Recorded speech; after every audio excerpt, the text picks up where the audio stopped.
Good day to members of the media and the listening public. I am happy to share that Bermuda's economy continues to expand and demonstrate positive economic performance.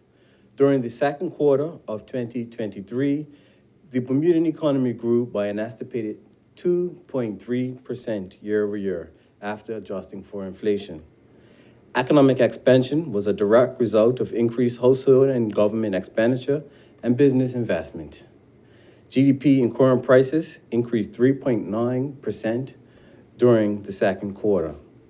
Additionally, the first quarter GDP estimates have been revised upwards from a 3.6% increase to a 4.6% increase.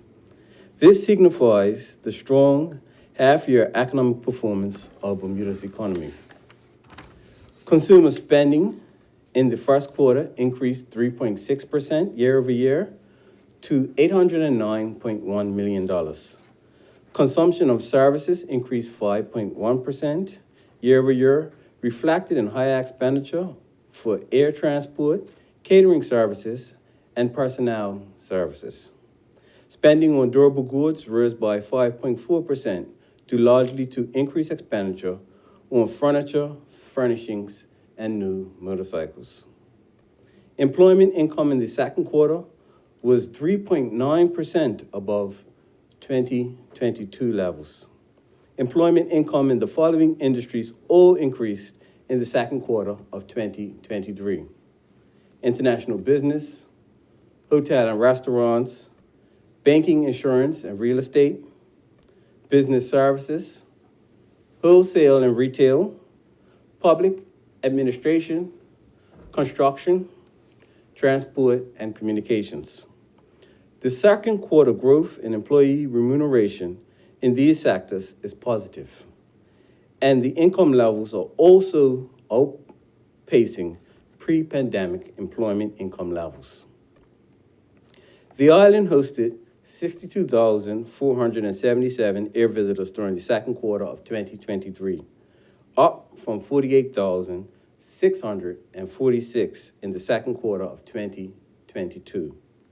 Estimated expenditure by air visitors increased to $110.8 million from $97.8 million recorded in the same period of the previous year. Consumption by government increased 3.5% during the quarter, with higher expenditure on wages, salaries, and personnel training. Furthermore, gross capital formation, also known as business investment, grew 1% to $212.1 million during the quarter. Investment in machinery and equipment increased by 5.5% due to higher imports of special purpose motor vehicles, radio navigating aid apparatuses, and medical equipment. Investment related to construction fell 3.2%. Bermuda's trade balance rose by 0.1% to $442.7 million as a result of the growth in receipts of the export of goods and services outpacing the growth of payments for imports of goods and services. Exports of goods and services increased by 2.7% during the quarter, partly due to increased receipts related to travel services. Bermuda's business ecosystem remains robust, and total business registration increased year over year, bringing the complete business register to 16,226. There were 173 new businesses registered in Bermuda during the second quarter of 2023. The government continues to facilitate the expansion and sustainability of Bermuda's economy by creating a business environment that allows businesses to thrive. The government will continue to execute the strategic initiatives outlined in the Economic Development Strategy to ensure Bermuda experiences sustainable economic growth and development. For more information, I urge the public to review the Quarter 2 2023 quarterly gross domestic product by expenditure publication, which is available on the Department of Statistics website at gov.bm. Thank you. Thank you, Minister. At this time, we welcome questions from the media. Sure. Now, with that growth, we still hear concerns, complaints about the cost of living. Yes, jobs are increasing. Yes, salaries are increasing. But how would you marry the two in that, yes, we're having growth, but people are still, struggling? Both can be a reality.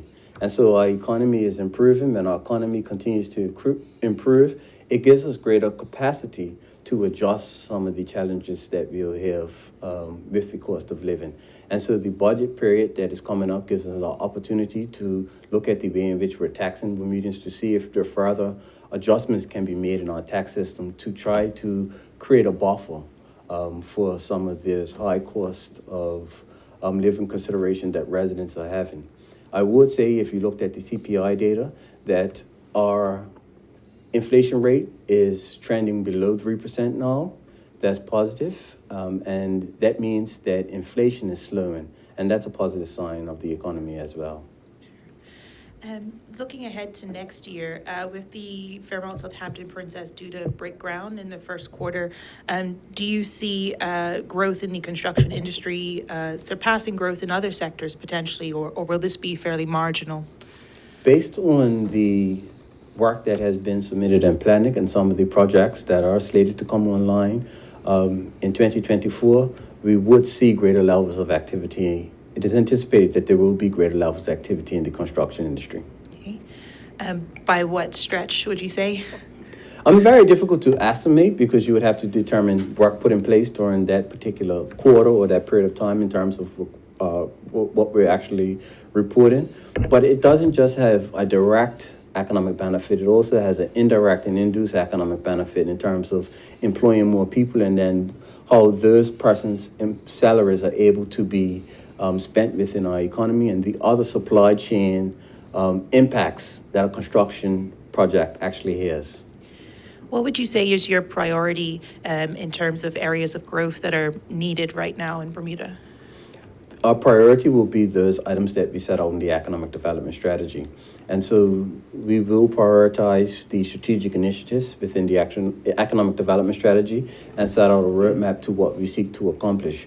We've identified the areas and sectors within the economy that we believe that if we focus on can provide greater levels of economic growth and development. We have employment drivers, we have economic drivers, and then we have areas of opportunity which are identified in the strategy. Okay.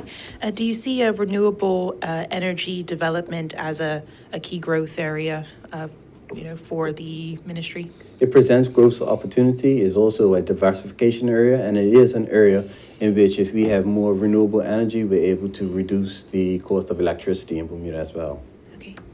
Thank you. And if I may just touch on a throne speech initiative, the Bermuda Business Development Agency is going to pivot from a marketing agency into an investment and promotions agency. Is the BDA currently flexible to make that change, or will it need additional revenues or resources to make that transition? They are going through a strategic planning process now to determine where they are, where they desire to be, and what is required from a resource standpoint to close those particular gaps. I would say that the transition is more of a reality, and they will work within the current scope of their budget allocation to ensure that they execute on the items that they seek to execute on based off the strategic plan. Okay. And they're in favor of this change? Most definitely. So the BDA has a board that is independent of government. And so the board would have informed us of their change in strategic direction. The government does not set the strategic direction for the BDA. Okay. And I know my colleague's just coming right behind me, but one more question. We understand that it was raised in the Senate that the immigration hotline for complaints and the website is currently not operational. Do you have an estimate of when the work will be underway to have it repaired, if at all? I wouldn't say, what I would say is I'll endeavor to provide the public with the correct information as to how they can contact immigration and make those particular complaints. I wouldn't say it's not operational. I'll provide those with the correct information as to how persons should make complaints. Okay, thank you for your time.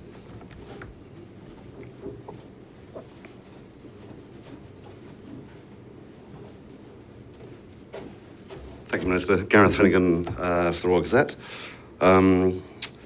Gave us an awful lot of numbers there, Minister. One I'd like to pick up on is you mentioned that 173 new businesses were registered in the second quarter. Could you tell me how many of those are international businesses?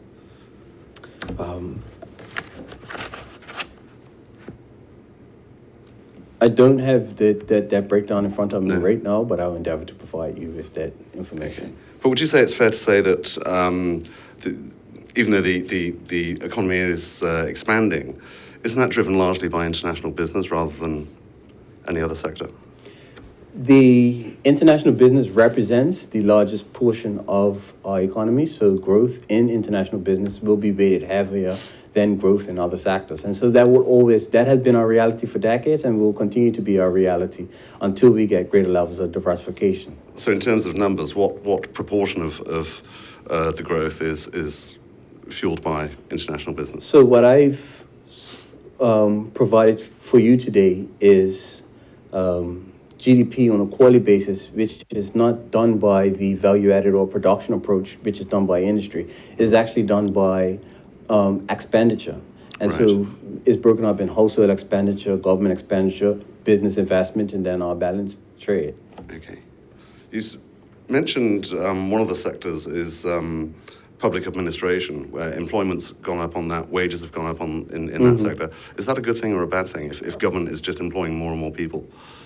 I think across the board, I've listed a number of sectors, which includes public administration, where employee compensation has increased. That's a positive factor for our economy.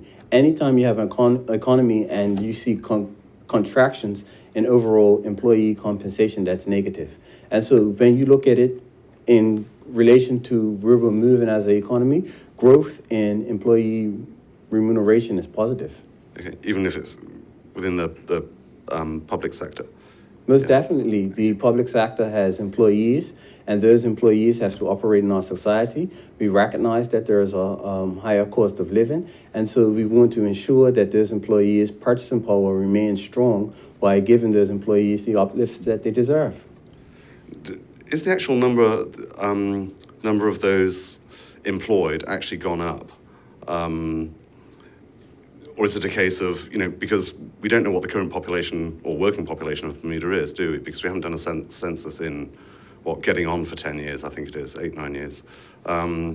So No, that's is it a case incorrect. of more jobs or? It is. We have general expansion of jobs within our economy. That's a fact. We have the annual employment survey, which measures the jobs does a census of the job landscape on an annual basis. And then we have labor force surveys that we put out. We do 2 labor force surveys. And last year, we're waiting for the tabulations of the labor force survey for May of this year as well. And so what I'll say to you is we do have measures of employment that we can rely on, which actually demonstrates and shows that there is general growth in the numbers of workers within our working population. Additional to that, we can rely on payroll tax information as kind of an informal measure of whether or not there is greater level of employees. I would say that the payroll tax data that I received in terms of payees into the payroll tax system increased by 2.3% and over 950 payees. But you can appreciate that one person can have multiple jobs, so I can't count that as an individual person, but it does show you where we're trending between comparing the second quarter of 2023 with the second quarter of 2022. Okay, thank you. Just like to touch on the economic recovery program, because this is one thing that government launched 2.5 years ago now, March 2021. And it does seem to it appears as though a lot of these initiatives still haven't taken off. That's incorrect. I put out a ministerial statement where I articulated that 80% of the initiatives within the economic recovery plan are well underway. I also highlighted a number of completed initiatives, and I also highlighted some of the economic performance associated with those completed initiatives. How many are actually completed? Do you know? There are 26 initiatives within the economic development strategy which are either completed or ongoing. And some of the... Right. So not completed then? No, ongoing means you can have an initiative. For example, the Economic Investment Residential Certificate. That system is up and running, but the results of that system continue to take place. And so that's an ongoing initiative because it doesn't have a defined end period for that particular initiative. Okay, how about, well, let me give you one example where people might get a little frustrated. We had the Northeast Hamilton Economic Empowerment Zone, which was introduced years back. And the idea to expand that to Southeast Hamilton was part of the March 2021 ERP. That was in the original March 21 ERP 2.5 years ago. And it's only just been brought to the House, in the last 2 months by yourself? That's why great. Why did that take so long? Because surely it could have been done with the stroke of a pen. So let me say that. That's a completed initiative. And no, it cannot be done with a stroke of a pen. What we did is we had meaningful consultation with the businesses in that particular area. I first laid in front of Parliament tabled a report which indicated that there was a desire to expand into that particular area within the city of Hamilton. And then we went through the legislative process to ensure that the legislation supports our policy direction. And that is now a completed economic recovery plan item. Okay. One final question, Minister. Still on the ERP. What's happening to the fish processing plant? That was 2.5 years ago. I understand that the BEDC looked into it and they filed a report to Cabinet in May. So that was 7 months ago. They've done all the research, all the feasibility studies and all the rest of it. And they submitted that research and that document to the Cabinet in May. 7 months later, and this is, these are initiatives that were meant to sort of required urgent action to kickstart the economy, to pull it out of the pandemic recession, if you like. And it's 7 months, and is that still sitting on your desk, or has the Cabinet reviewed it? Have they come to any decisions on it? Why do you talk about initiatives that I've already discussed in the public domain as being progressed? Well, the last time I asked it was still going to the Cabinet. 1 second. It has progressed past public. I have made even the report that came from the BEDC, a document. We did indicate in our last meeting that has moved forward to the BUP committee as part of the Blue Ocean Prosperity Plan. And so they will be the responsible body now that undertakes the progression of initiatives within our blue economy. So how long do you think that process might take? When do you think construction of a plant may actually get underway, and when do you think it might be completed? I don't have estimated timeframes on those. But you said something interesting. You said these initiatives was critical for pulling us out of the economic slump that we faced during the pandemic. Sure. And I'm here to tell you today that we're out of that economic slump, notwithstanding that initiative, and we have many initiatives that we have executed on that has put us in a position where we're now in a better economic position than the pandemic. And so the government continues to do work to advance the economy. The areas of focus that we're focused on, those areas that have been identified in the economic development strategy, and we will focus our resources in the next calendar year and fiscal year to execute on. One final question, Minister. What tax breaks or tax changes can we expect in February? Certainly, I can't speak to that, but the Premier did put out a statement in terms of a pre-budget statement in the House of Assembly, and that is some of the considerations that is prepared to make those items that he has placed in front of the public and asking for the public to provide feedback. But we have had consultation with the business community, and they have made the submissions to the Minister of Finance, and it's for Finance and their team to determine, along with the Cabinet, what we believe is in the best interest of the country moving forward. Isn't it getting a bit late in the day for that now? I mean, the budget should be sort of all put together by now, shouldn't it? Pretty No, much. You've only got 2 months. We have a period of time in terms of when we table the still do. budget to Parliament, and we are well within that particular time frame, and we will have a budget tabled next month. Okay. Minister, thanks so much. Thank you. Thank you, Minister. That is the final questions. Do you have any closing remarks you'd like to share with the public? Most certainly. The economic performance that we discussed today in terms of the growth in GDP is extremely positive.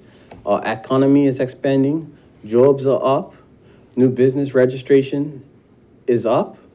The economy will continue to expand as long as we continue to create a business environment that allows companies and businesses to thrive. And that is what we're doing from a government standpoint, ensuring that there is a framework in place where businesses can actually succeed in Bermuda, and we see that coming into fruition with our positive economic results.